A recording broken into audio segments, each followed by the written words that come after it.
The scene kicks off with some intense action. A criminal is speeding away in a car, and in the back seat he's got a scared lady he's kidnapped. But things don't go as planned when the car crashes. Suddenly, using this chance, the lady attempts to make a run.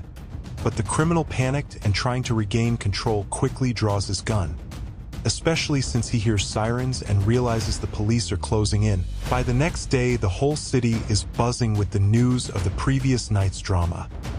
Turns out that two detectives, Quentin Connors and Jason York, confronted the kidnapper, and in the heat of the moment shot him dead. Because of this decision, both of them end up losing their jobs and are left grappling with their sudden change of circumstances. A couple of months fly by, and just when you think things might be calming down, there's a new twist. A group of robbers make a bold move and storm into a bank. They're serious and don't want any heroes. They make it clear to everyone: follow their instructions or face consequences. But one brave or perhaps reckless bank employee tries to alert the police by secretly pressing the alarm button. The robbers catch on and things take a grim turn for the worker. With the alarm blaring, they rush to crack open the bank's vault.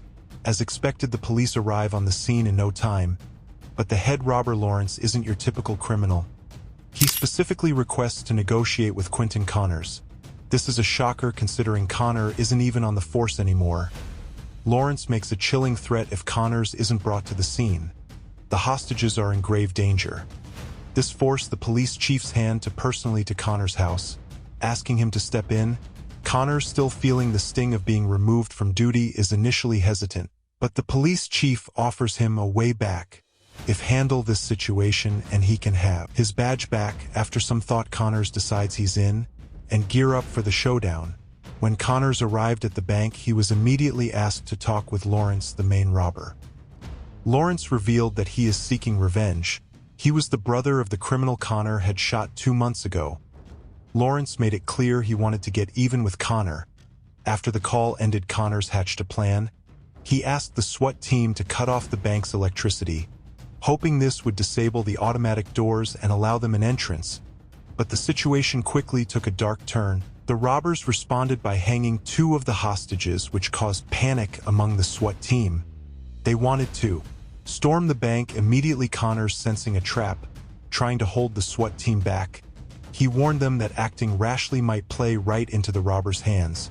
But before they could decide on a course of action, an explosion rocked the bank's interior. Several SWAT team members were incapacitated from the blast. In the ensuing chaos, some hostages managed to escape and flee from the building. When the dust settled and the police finally entered the bank, they found that the robbers, led by Lawrence, had vanished.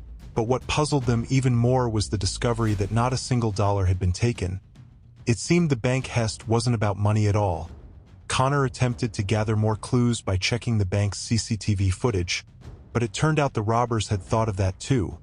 The footage was sabotaged, leaving Connor and the police with more questions than answers.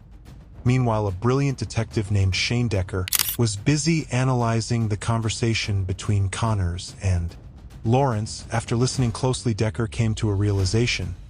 Lawrence was employing a tactic known as the chaos strategy. He believed that if the police could connect the dots between various events, they might crack the case wide open.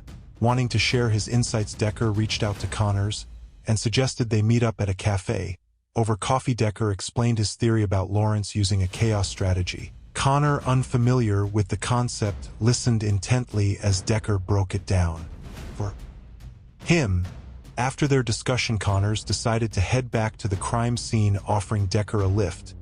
As they were leaving, Connor handed Decker $10 to cover his drink, but Decker pointed out that the bill was actually $20. With a wry smile, he exchanged Connor's $10 for the correct amount. Back at the bank, they were met by 2 senior detectives who had been reviewing external CCTV footage from the time of the robbery. They identified a suspect they believed had been working in collaboration with Lawrence's crew. Their logic was straightforward: if they could track down and apprehend this individual, they'd be one step closer to capturing Lawrence and his gang. In a fast-paced turn at events, the police located the fugitive. They were searching for, preparing for a raid. They hoped for a smooth capture, but things got heated quickly. Bullets started flying, and in the midst of the chaos, the fugitive found a way out, diving through a window and making his escape in a car. Not one to give up, Decker hopped onto a nearby resident motorbike and speed after him. But the chase was cut short when Decker lost control and took a tumble. Just when it seemed like the fugitive had made a clean getaway, out of nowhere a car slammed into him. The driver was none other than Connors. Overwhelmed by anger and adrenaline, Connor dragged the injured fugitive out of the wreckage and ensured he received medical attention, though not without a degree of rough handling. Later, Connors decided to return to the fugitive's apartment, searching for evidence linking him to Lawrence's group.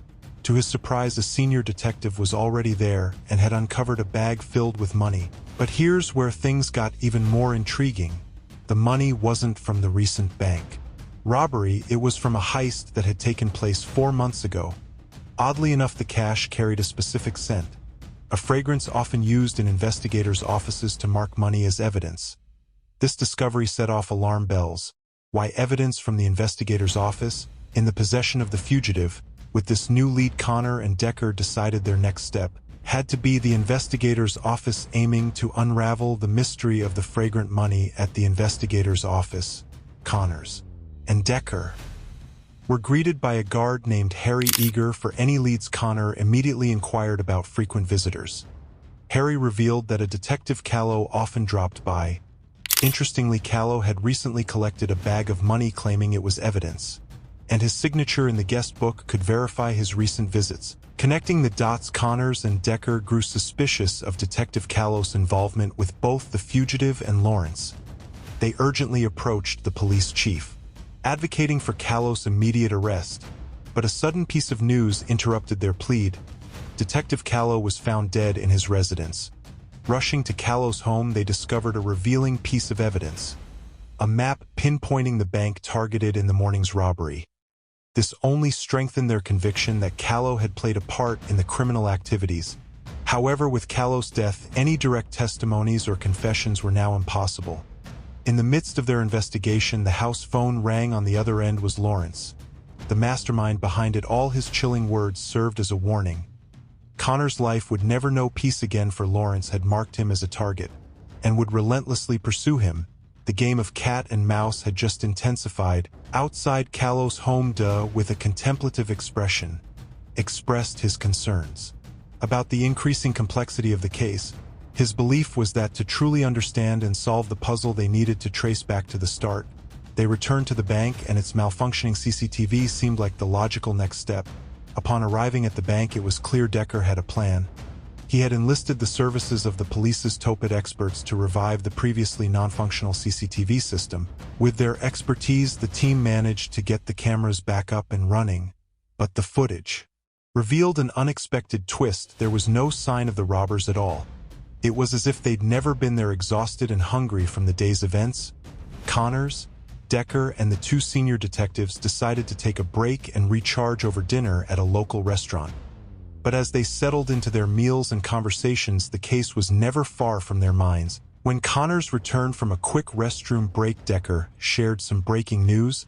They had reached out with vital information. It appeared that Lawrence's crew had allied with a skilled hacker who had manipulated the bank systems, including the CCTV.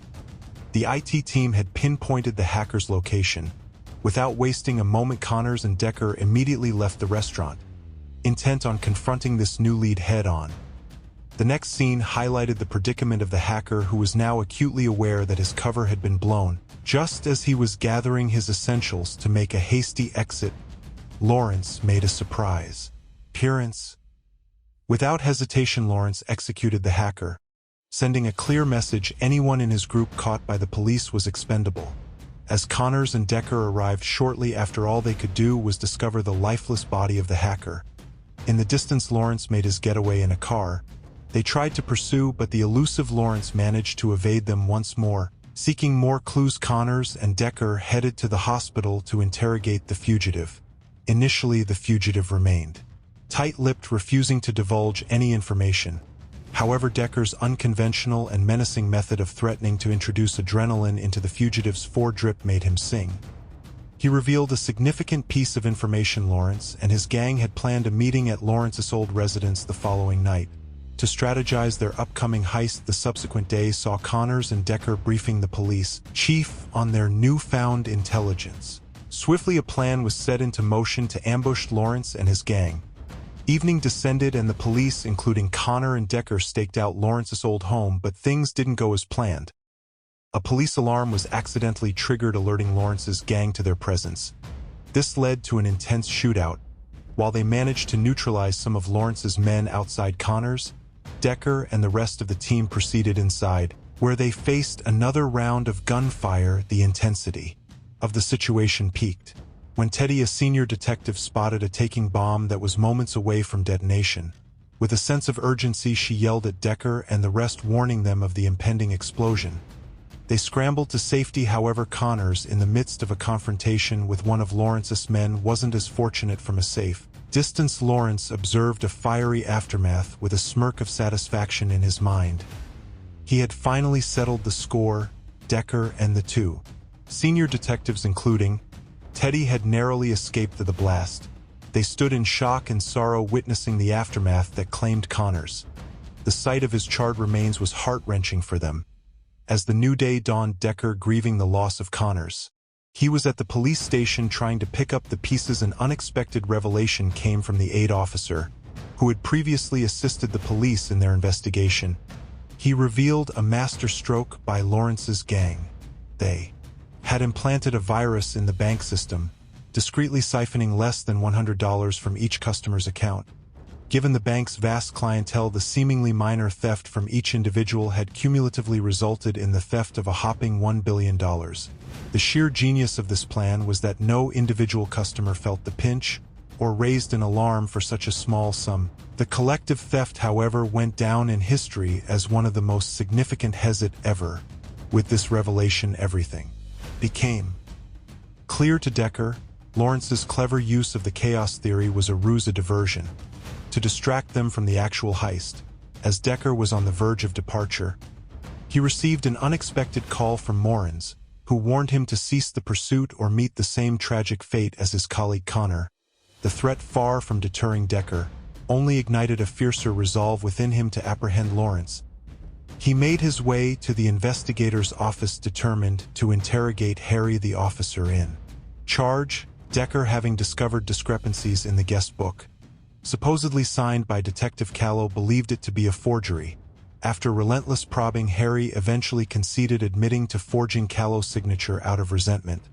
Due to Callow's constant disrespectful treatment towards him, Harry also confessed to taking the money from the investigator's office and giving it to the fugitive to earn his cooperation with Lawrence. Harry's inadvertent slip revealed that the entire force was aware that Lawrence had always overshadowed Connors in every way. This cascade of revelations pushed Decker to threaten Harry, pressing him for the true identity of Lawrence, with the lives of Harry's family hanging in the balance. Eventually, Harry divulged that Lawrence was none other than Jason York, a former colleague of Connors, who had been dismissed from the service early in the film for shooting a criminal and a female hostage. Thus, it was unveiled that York, masquerading as Lawrence, had orchestrated all the chaos as a vendetta against the police force, driven by his resentment over his dismissal after years of loyal service. Shortly after, Decker, along with the senior detective, took a bold move by surprising York when he was casually sipping coffee at a cafe. This led to a tense situation with bullets flying, and by the end, Decker successfully managed to overpower York. With this victory, Decker felt a sense of accomplishment, thinking he was closer to resolving the chaos concurrently. While unwinding at a different cafe, Decker had an odd moment. He noticed a peculiar smell coming from the money he was about to use to settle his bid. This wasn't just any smell, it was reminiscent of the money from the investigator's office. Memories flashed back to a time he received money from Connor during one of their coffee meetups. A nagging thought began to grow in Decker's mind that Connor might have some involvement in the recent mess. Decker's suspicion grew stronger when he decided to visit Connor's residence. There, amidst many personal belongings, he discovered a book titled Chaos Theory. Interestingly, several parts of the book were meticulously highlighted. Decker recalled a past conversation where Connors mentioned his struggles to understand the chaos theory, even though he had spent a significant amount of time with that particular book. Connecting the dots, a chilling realization dawned on Decker. It was beginning to seem like Connors, his trusted friend, might have been the mastermind behind the grand robbery. Even more shocking was the idea that Connor might have staged his own death. to divert attention, eager to verify his suspicions. Decker coordinated with his colleagues to see if Connors might be trying to escape the city via the airport. However, after a thorough check, they found no trace of him. There, in the whirlwind of the situation, Decker noticed the name James Gleick printed on the side of the book. This was the name of the author who had written about the chaos theory. Thinking quickly, Decker urged his colleagues to search for anyone going by the name James Gleick. Suspecting that Connors might be using that name as an ally, Decker was persistent in his belief that Connor was still luring around the airport. When he reached the airport, he immediately asked the officials about passengers registered under the name James Gleick.